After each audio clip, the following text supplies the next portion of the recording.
안녕하세요. 마이스토리입니다. 오늘도 시청자 여러분께서 보내주신 진솔한 이야기를 영상으로 준비했어요. 또한 여러분의 소중한 사연을 기다리고 있어요. 그럼 시작해볼까요? 안녕하세요. 30대 중반 여자입니다.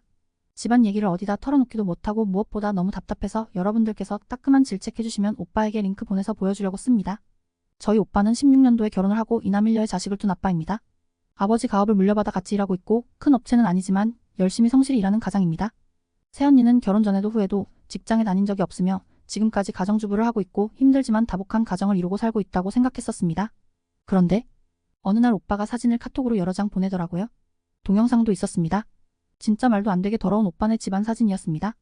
애들이 셋이라 더러운 집안 사진이라고 하기엔 좀 많이 심해 보였습니다. 그땐 오빠를 질책했습니다.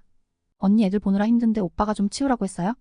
근데 저 쌓여있는 박스는 뭐냐고 하니 대충 얼버무리려고 해서 추궁 끝에 들은 말은 언니가 책을 좀 많이 샀답니다. 애들 교육을 위한 육아책이라는데 그럼 볼 수 있게 책꽂이에 있는 게 아니라 애들 방 중앙에 천장에 닿을 듯 중앙에 쌓여 있었습니다.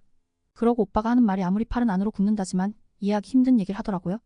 셋째가 태어나면서 부족한 생활비 때문에 주말에 언니가 데리라도 뛰라고 했다는 겁니다. 그래서 오빠는 나는 걸어 다녀도 되니까 라고 하면서 자동차를 팔아 1,000만 원을 언니에게 줬고 아파트도 좀 더 좁은 곳으로 이사 가자 오빠 명예라고 했더니 이사는 죽어도 싫다고 했답니다. 좀 아끼고 살자라고 얘기해도 네가 돈을 못 벌어서 이 고생을 하고 산다고 오빠를 구박했다고 하더라고요. 제가 보기엔 평균적인 금액의 월급인데 언니가 보기엔 턱없이 부족했나 봅니다. 그러다 23년 말 연말정산 때 일이 터지고 말았습니다. 언니가 자기가 부업이라도 한다고 집에서 복작복작해서 오빠가 언니에게 미안해하고 있었는데 언니에게 1억 원의 빚이 연말정산에 찍혀있는 것이었습니다. 뭐냐고 추궁했지만 언니는 잠시 기다려달라 곧 마무리되는 일이다 라고 하면서 말을 흐렸답니다. 계속 추궁한 결과 21년부터 화장품 다단계에 속아서 빚이 1,000만 원, 인스타, SNS에서 파는 그 다단계 상품, 그리고 아까 언급했던 쌓여있는 책 8,000만 원, 정말 이해가 안 되는 건 책이 8,000만 원? 21년부터 23년까지 해마다 2,000, 3,000씩 도서 구매 내역이 찍혀 있었답니다. 빚이 1억 원이 생겼다고 실토를 했답니다. 그때도 오빠는 믿어지지가 않았다고 합니다. 양말 하나 살 때도 선택을 못해서 오빠한테 물어보고 사던 언니가 오빠 몰래 말도 안 되는 금액을 빚졌다니.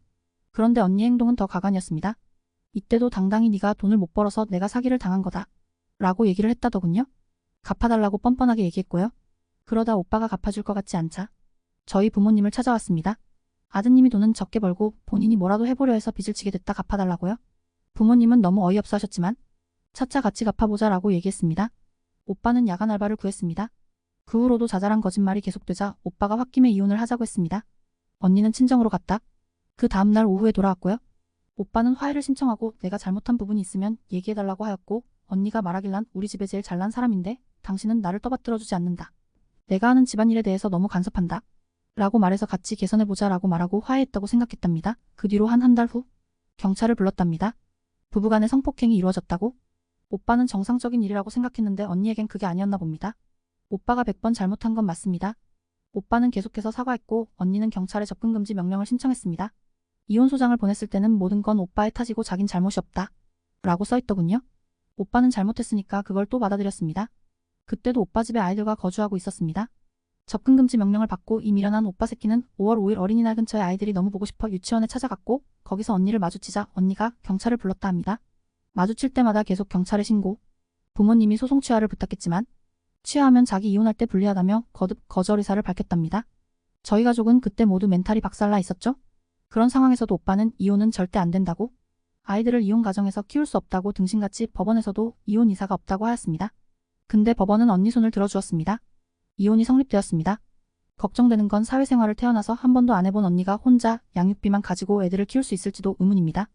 현재도 양육비 받고 10년 넘은 청약저축을 깨서 오빠가 200짜리에 300 넣어서 500 만들어 놓음 생활하고 있답니다. 그런데도 오빠는 아직도 미련을 못 버리고 언니와의 재결합을 원합니다. 아이들 생각에 매일 울고 있습니다. 제 말은 콧구멍으로도 안 듣는 것 같아 답답해 여기에 글을 씁니다. 이등신한테 정신 차리라고 한마디씩만 제발 부탁합니다.